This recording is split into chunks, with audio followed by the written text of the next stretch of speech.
बोलो चाणक्य देशी मात की। थोड़ा जोर से बोलिए, इतना धीरे। बोलो चाणक्य देशी मात की। बोलो भारत माता की। जय जय श्री राम। जय जय श्री राम। धन्यवाद। आज इस चाणक्य देशी माता के मंदिर के इस पैनोरामा के उद्घाटन के अवसर पर हमारे बीच में हमारे यशस्वी ऊर्जावान युवा और इस राजस्थान को विकसित राजस्थान बनाने का संकल्प लेकर आगे बढ़ने वाले हमारे आदरणीय मुख्यमंत्री भजन लाल जी शर्मा साहब और साथ ही हमारे बीच में विराजमान है हम सबके प्रेरणा स्रोत, जिन्होंने राजनीति में मुझे बहुत कुछ सिखाया और उनसे मुझे सीखने को मिला। ऐसे हमारे वरिष्ठ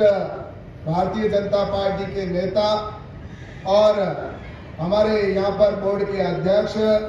राज्य में हमारे मंत्रिमंडल का जिनको दर्जा प्राप्त है, ऐसे आदरणीय लखावत साहब और साथ ही हमारे यहाँ के विधायक जो यहाँ की समस्याओं को विधानसभा में बुलंद आवाज में उठाते हैं, आदरणीय आदुराम जी और साथ ही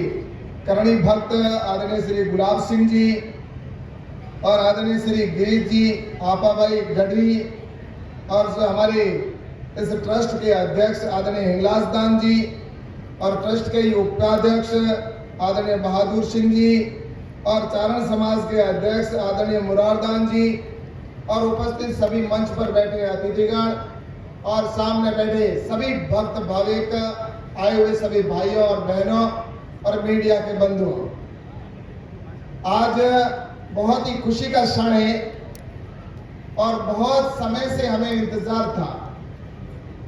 कि यहाँ पर जो पैनोरामा बना है उसका उद्घाटन हो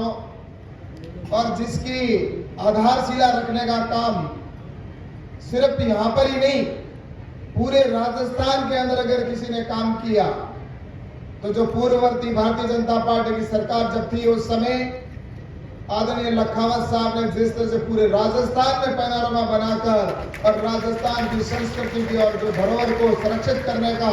और उनके इतिहास को रखने का काम किया और उसका आज हमारे आदरणीय मुख्यमंत्री भजन लाल जी ने उद्घाटन किया, तो मैं इसके लिए आपका बहुत बहुत धन्यवाद देना चाहता हूं, बहुत बहुत आभार प्रकट करना चाहता हूं आदरणीय लखावत साहब का भी और आदरणीय भजन लाल जी जो कि इस क्षेत्र के अंदर पहली बार आए हैं मुख्यमंत्री बनने के बाद, क्योंकि आज ये दूसरा कार्यक्रम है और दोनों भक्ति से रस से बचे और भक्ति के कार्यक्रम चाहे गुड़ा मालानी के अंदर दूसरा ये यहाँ पर कार्यक्रम रखा गया और निश्चित रूप से मैं कह सकता हूं कि हमारे बीच में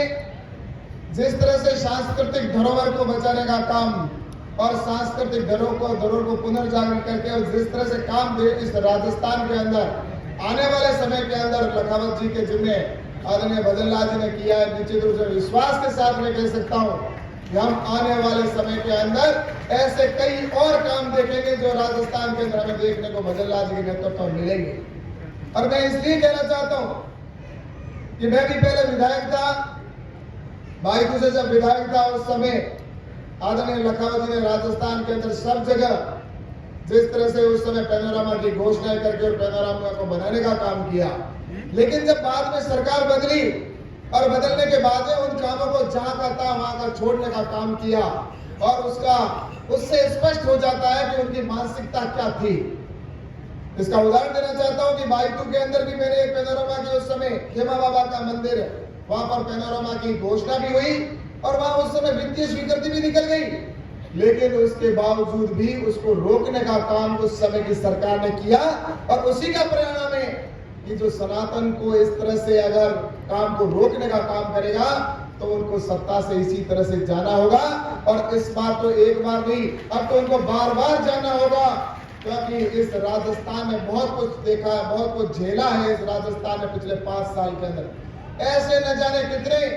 हमारे विकास के कामों को राजस्थान में रोकने का काम किया और मैं कहना चाहूंगा कि जहां प्रधानमंत्री आदरणीय नरेंद्र मोदी जी देश को आगे बढ़ाना चाहते हैं, आज चाहे इंफ्रास्ट्रक्चर की दृष्टि से हो, चाहे गरीब कल्याण की योजना हो, और चाहे आप देख लीजिए हमारे युवाओं को लेकर हो, प्रधानमंत्री मोदी जी ने सिर्फ 4 जातियों का कहा कि आने वाले इन 4 जातियों का हमें उत्थान करना है। अगर भारत को विकसित बनाना है तो उन 4 जातियों को आगे बढ़ाना होगा, और इसीलिए प्रधानमंत्री जी ने 4 जातियों के अंदर कहा कि सबसे पहले हमें जो गरीब है उनके गरीब कल्याण की योजना बनानी होगी, और उसके साथ ही किसानों के कल्याण के कार्य करने होंगे, और किसानों को प्राथमिकता में रखकर हम काम करेंगे। और दूसरी जाति उन्होंने कहा कि युवा और युवाओं के उत्थान के लिए कार्य किए जाएंगे, और उसके साथ ही महिला। इन 4 जातियों को लेकर जिस तरह से काम किया जा रहा है, मैं निश्चित रूप से कह सकता हूं कि आने वाला कल हमारा सुनहरा होगा और भारत विकसित राष्ट्र बनेगा। और उसी का परिणाम आपको हमें कुछ जिस तरह से देखने को मिलता है इन 10 सालों के अंदर, आपने देखा होगा जहां इस रेगिस्तान का हमारे सामने प्रत्यक्ष उदाहरण है। इसी रेगिस्तान में 10 साल 12 साल पहले हमारे क्या हालात थे। इसी रेगिस्तान के अंदर सड़कों के जिस तरह से स्थिति ऐसी थी, हम गाड़ी लेकर जाते थे तो गाड़ियों के एक्सल टूट जाया करते थे, 4x4 गाड़ियां भी फंस जाती थी। लेकिन आज उसी सड़क के ऊपर, उसी रेगिस्तान के बीच में भारतमाला सड़क निकलती है, तो हाईवे बनाए जा रहे हैं, सड़कें बनाई जा रही है। जिस जगह पर कभी गाड़ी में चलने में प्रॉब्लम आती थी, आज उसी सड़क के ऊपर फाइटर प्लेन उतरते हैं। तो निश्चित रूप से मैं कह सकता हूं कि अब राजस्थान नहीं, पूरा हिंदुस्तान बदल रहा है, हिंदुस्तान आगे बढ़ रहा है। इसलिए मैं आप सभी से कहना चाहता हूं कि विकसित राष्ट्र बनाना है तो इसके लिए प्रधानमंत्री नरेंद्र मोदी जी के नेतृत्व में, चाहे आप किसानों की बात की अभी यहाँ पर, मैं धन्यवाद देना चाहता हूं आदरणीय आदूराम जी को। कि आदूराम जी हमेशा इस क्षेत्र की चिंता को लेकर हमेशा गंभीर रहते हैं, और हमारे यहाँ के विधायक हैं, इन्होंने आप सबने इनको जीता कर भेजा, उसके बाद में चैन से नहीं बैठे, पैदल यात्रा भी निकालकर और जनता के बीच में जाने का काम जिस तरह से कर रहे हैं। ऐसे ही हमारे मुख्यमंत्री जी भी इस राजस्थान को जिस तरह से, जो पिछले 10 साल 5 साल के अंदर आपने देखा होगा इस राजस्थान में किस तरह से पेपर लीक की घटनाएं हो, चाहे क्राइम की बात हो तो क्राइम राजस्थान में 1 नंबर पर पहुंच गया, बहन बेटियों के साथ बलात्कार की घटनाओं में राजस्थान 1 नंबर पर पहुंचा। और इस तरह से राजस्थान के अंदर ऐसा लगा हुआ जंगल राज जैसा लगता था। लेकिन पिछले इन 2 महीनों के अंदर मैं धन्यवाद देना चाहता हूं आदरणीय मुख्यमंत्री जी को कि राजस्थान के अंदर आपको आए हुए 2 महीने हुए हैं, और इन 2 महीनों के अंदर राजस्थान की जनता के सामने जो आपने वादे किए, उन वादों को पूरा करने का सिलसिला प्रारंभ कर दिया। आपने कहा था कि घोषणा के समय जब मुख्यमंत्री बने उससे पहले भारतीय जनता पार्टी के घोषणा पत्र में था कि हम आएंगे, तो उस समय जो हमारे ऐसे जो गैस का कनेक्शन जिनको प्राप्त है, उज्ज्वला गैस योजना, उसके अंदर उनको हम गैस के कनेक्शन में सब्सिडी देंगे 450 रुपए के अंदर सिलेंडर की बात की। पेपर लीक की बात की तो पेपर लीक की टास्क फोर्स बनाने का काम किया, और उसके साथ ही आपको यह भी बताऊं कि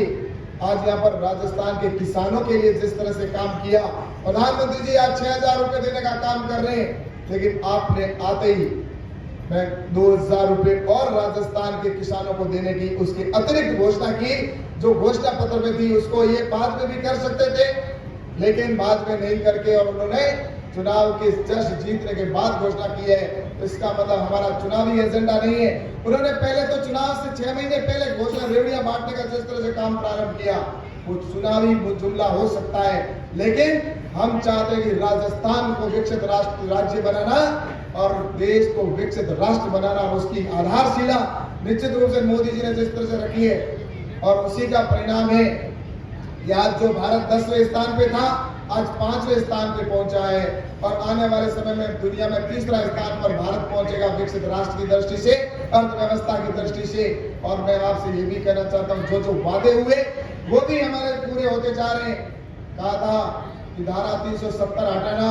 धारा 370 हमेशा के लिए चली गई, और भगवान श्री राम का मंदिर का हमने जो वादा किया था, और आज भव्य मंदिर अयोध्या के अंदर जहाँ 500 साल पुराना हमारे को इंतजार था, वो भव्य मंदिर राम का बन चुका है। तो इसलिए मैं आप सबसे कहना चाहता हूँ कि भारत के अंदर हमें विकसित भारत भी बनाना है और राजस्थान को भी विकसित राष्ट्र राज्य बनाना है। तो उसकी जिम्मेवारी आज हमारे आदरणीय मुख्यमंत्री जी भजन लाल जी के जिम्मे है, और भजन लाल जी ने जिस तरह से इनकी पूरी टीम, सभी मंत्रिमंडल के सभी सदस्य जिस तरह से काम कर रहे हैं, हम निश्चित रूप से कह सकते हैं कि आपकी चाहे किसानों की समस्या है, जैसा कि यहाँ पर जीरे के अंदर पाला पड़ा है, मैं आपको कहकर जा रहा हूँ कि भजन लाल जी हमारे किसान के पुत्र हैं और उन्होंने भी नजदीक से राजस्थान के एक एक घाट घाट का पानी पिया है। और यहाँ पर भजन लाल जी जिस तरह से गाँव के अंदर गए, उन्होंने संगठन के अंदर लंबे वर्षों तक काम किया है, इसलिए भजन लाल जी से कोई काम की समस्याओं से छुपी हुई नहीं है। मैंने आज गाड़ी के अंदर भी बात की, हेलीकॉप्टर के अंदर भी जब हम साथ थे तब भी हमने बात की, तो उन्होंने कहा